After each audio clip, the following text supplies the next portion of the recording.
গ্রামীণ এলাকার সড়কগুলো মেরামতে উন্নত প্রযুক্তি, রাবার বিটুমিন ব্যবহার এবং মেরামত পরবর্তী রক্ষণাবেক্ষণে গুরুত্ব দেওয়ার নির্দেশ দিয়েছেন প্রধানমন্ত্রী তারেক রহমান।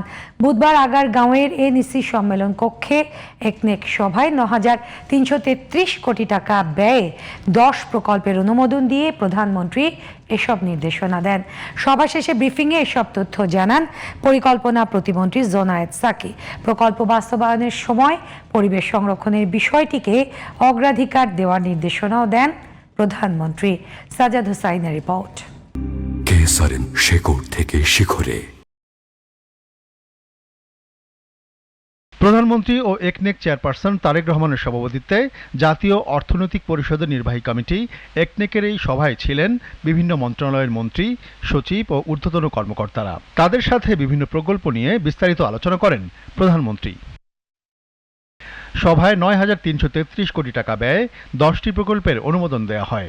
এর মধ্যে আছে ৪,৯৬৩ কোটি টাকা ব্যয়ে ৫,২২৩ কিলোমিটার গ্রামীণ সড়ক মেরামত।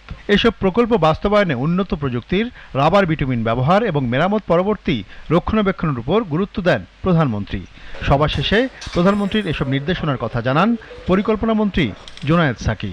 বাংলাদেশের প্রায় প্রতিটি উপজেলাতেই অনেক রাস্তা আছে যেগুলো নির্মাণের পরে দীর্ঘদিন কোনো রকম মেনটেনেন্স করা হয়, ফলে রাস্তা একেবারে ভেঙে চুরে এমন অবস্থায় আছে যে মানুষের চলাচলে খুব অসুবিধা হয়।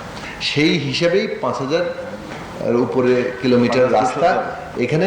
এটা কিন্তু আসলে এক ধরনের মেনটেনেন্স রিপেয়ারিং, মেনটেনেন্সের ব্যাপারটিও কিন্তু মাননীয় প্রধানমন্ত্রী এখানে বলেছেন যে এটা যুক্ত রাখতে হবে, কারণ আমাদের রাস্তা করে দিয়ে আসার পরে আর কেউ এখানে থাকে না।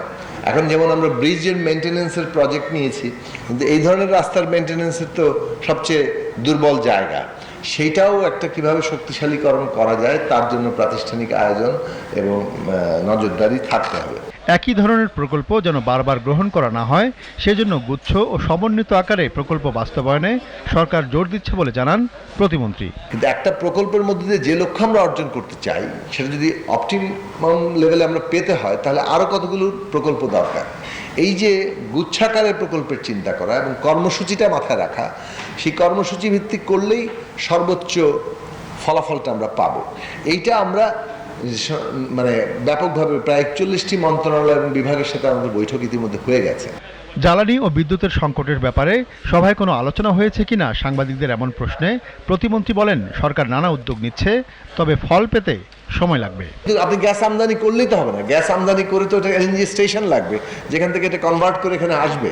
তো সেই এলএনজি স্টেশনও তো নাই, সেটা বসাতেও তো একটু সময় লাগবে।